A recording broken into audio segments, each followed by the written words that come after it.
These aren't just stories, these are real places in the UK where locals beg you never to step foot. I went there myself, and what I saw will haunt me forever.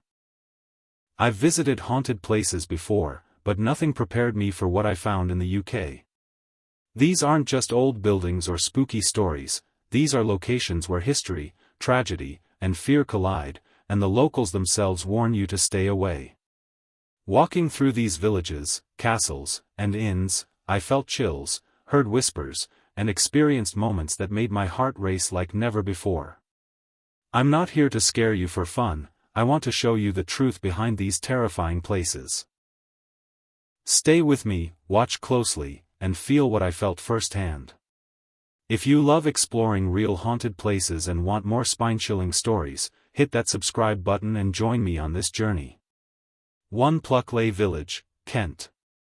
I arrived in Pluckley Village just before sunset, expecting nothing more than a quiet English countryside. The roads were narrow, the houses old, and everything felt strangely still. It was the kind of silence that feels heavy, not peaceful. Locals I spoke to earlier had warned me not to stay after dark, but no one explained why. They just said, "You'll feel it." As the sky slowly turned grey, I walked near Deering Woods, a place many villagers openly avoid. The air felt colder there, even though the weather had been normal all day. I remember checking my phone, thinking it was just my imagination. But then the forest went completely silent. No birds. No wind. Just me and my own footsteps. That's when I heard it.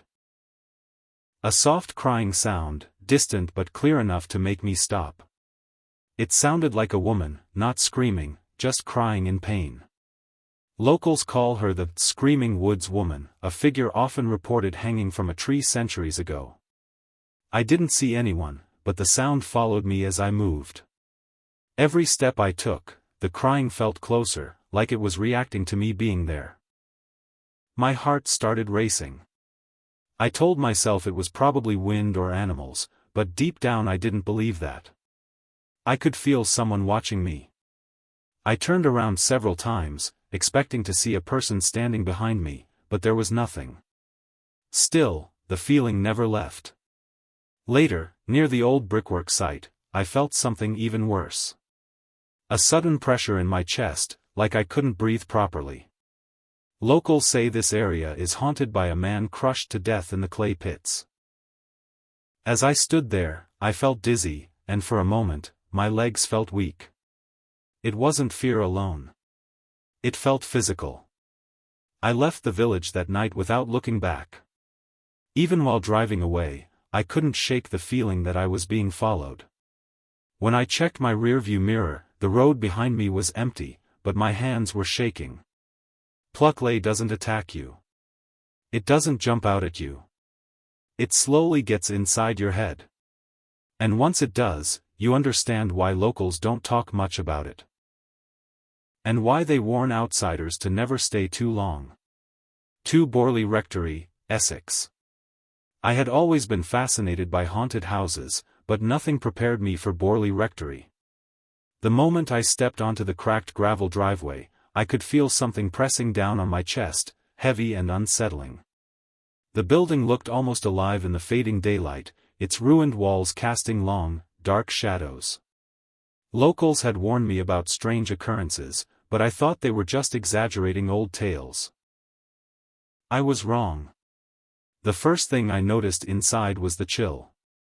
Not the ordinary cold, but a biting cold that seemed to follow me from room to room.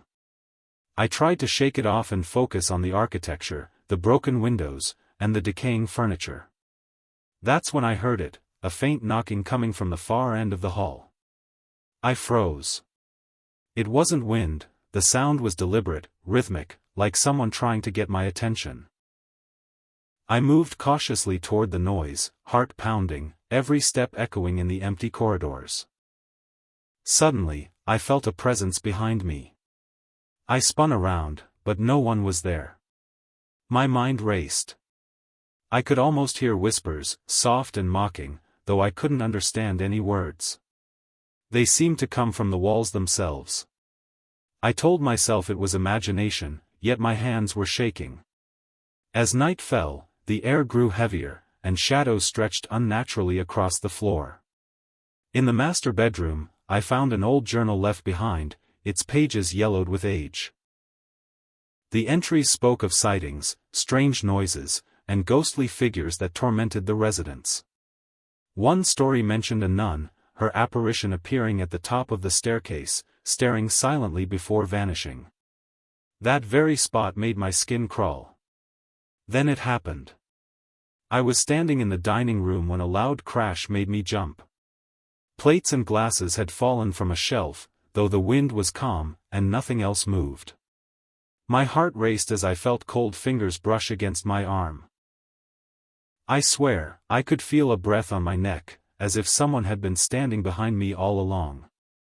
Panic surged, and I stumbled toward the exit, barely able to keep my balance.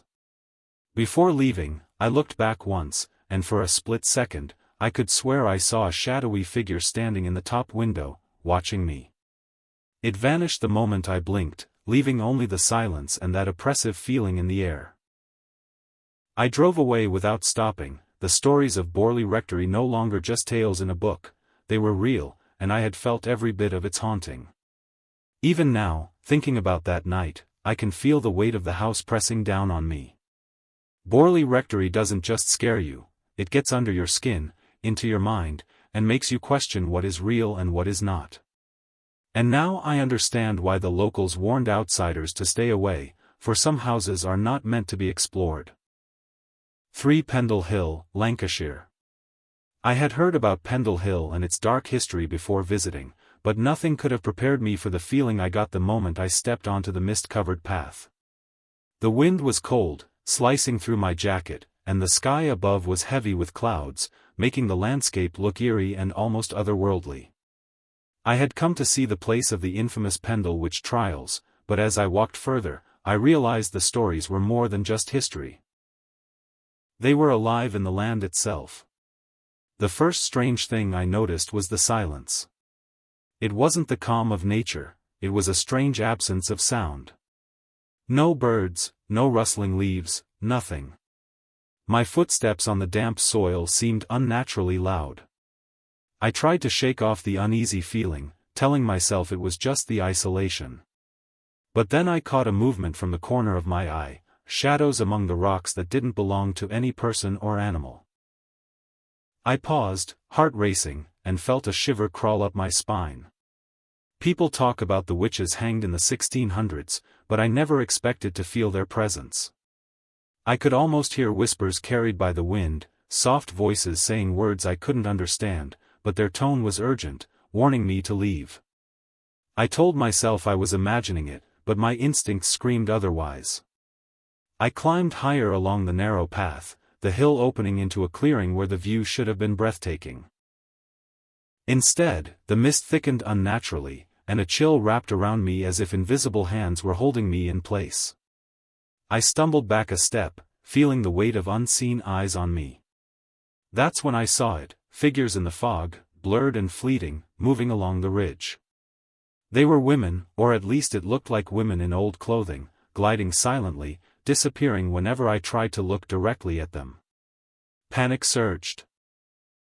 I tried to take a deep breath, reminding myself it was just a hill, just history, but the oppressive feeling stayed. I could feel my pulse in my ears as the whispers grew louder, circling me, echoing the tragic screams from centuries ago. Every instinct told me to run, yet part of me couldn't move, frozen by a mix of fear and fascination. Finally, I turned and ran down the path, slipping in the mud, my heart pounding like a drum. I didn't stop until I reached the road where my car was parked. Even then, I felt the hill watching me, the energy of the past clinging to my clothes, my skin. Pendle Hill doesn't need to be haunted in stories, it carries the weight of hundreds of deaths and the terror of countless lives.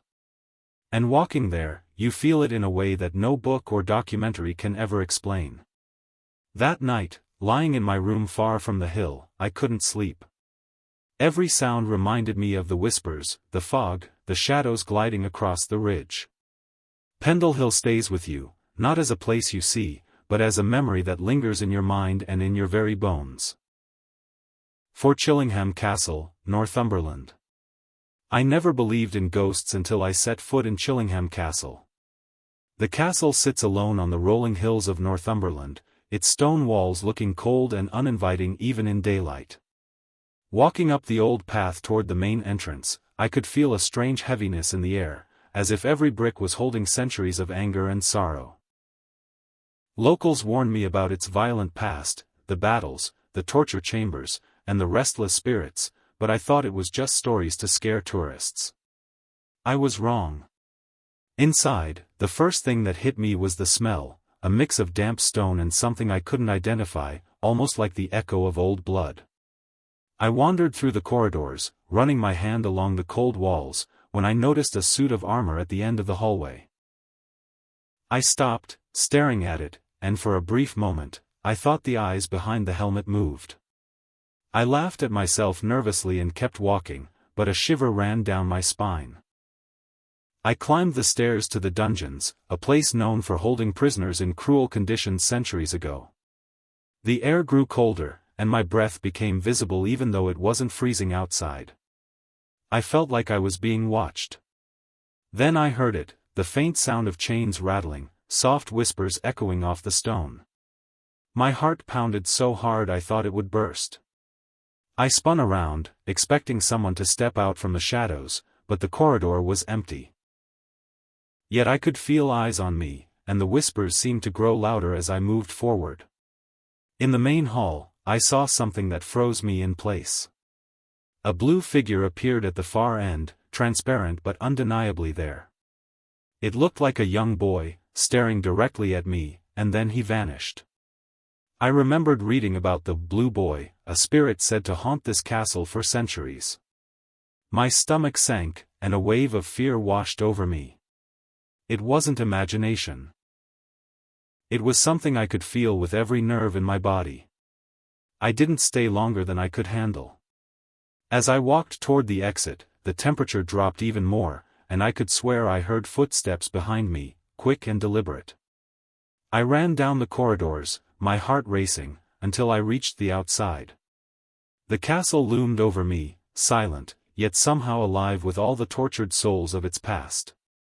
Even as I drove away that night, I felt the weight of Chillingham Castle pressing on my mind. Every time I close my eyes, I see the blue figure, the cold dungeons, and feel the whispers of prisoners long gone. Chillingham isn't just haunted by stories, it's haunted by everything that ever happened there, and anyone who visits can feel it deep in their bones. I now understand why locals warn visitors so strongly, not because they want to scare tourists, but because some places carry a history that doesn't let go easily. 5. The Ancient Ram Inn, Gloucestershire. I had heard whispers about the ancient Ram Inn long before I even set foot in Gloucestershire. People spoke of it as the most haunted building in England, but I never believed anything could truly terrify me. The moment I arrived, the old stone structure looming against the darkening sky sent a chill through my spine. The air around the inn felt heavy, almost thick, and even the birds seemed to avoid it. Locals gave me cautious looks when I asked about staying overnight. They said, "You might not like what you find here." I laughed it off, but a small knot of unease formed in my stomach. Walking through the creaking doorway, I immediately felt a temperature drop. The smell of damp wood and old stone filled my senses, mixed with something faintly metallic, like rust or old blood. Every step on the uneven floorboards echoed loudly, yet somewhere in the distance, I thought I heard soft footsteps following mine. I spun around, expecting to see someone, but the corridor was empty. Still, the sensation didn't leave me, it felt like unseen eyes were watching, judging. I explored the main hall, where several reports of strange incidents had been documented. Objects were said to move on their own, lights flickered, and shadows appeared in corners that should have been empty. As I stepped into one of the side rooms, a sudden cold gust blew past me, though all windows were shut. My heart raced. Then I heard it, a faint whisper, so soft I almost didn't catch it, but my skin prickled instantly.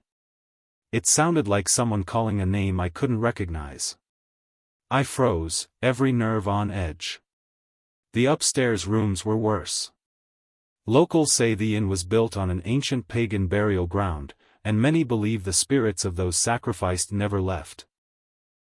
In one room, I felt a pressure on my chest, like an invisible hand was pushing me down. I tried to move, but my legs felt heavy, and I could hear my own heart hammering in my ears. That's when I saw movement out of the corner of my eye, a shadow, humanoid but distorted, vanishing whenever I tried to look directly at it.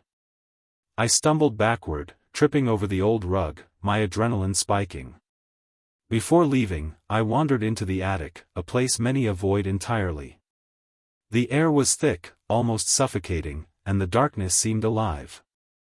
I swear I heard whispers rising around me, layered voices overlapping, speaking words I couldn't understand but somehow felt.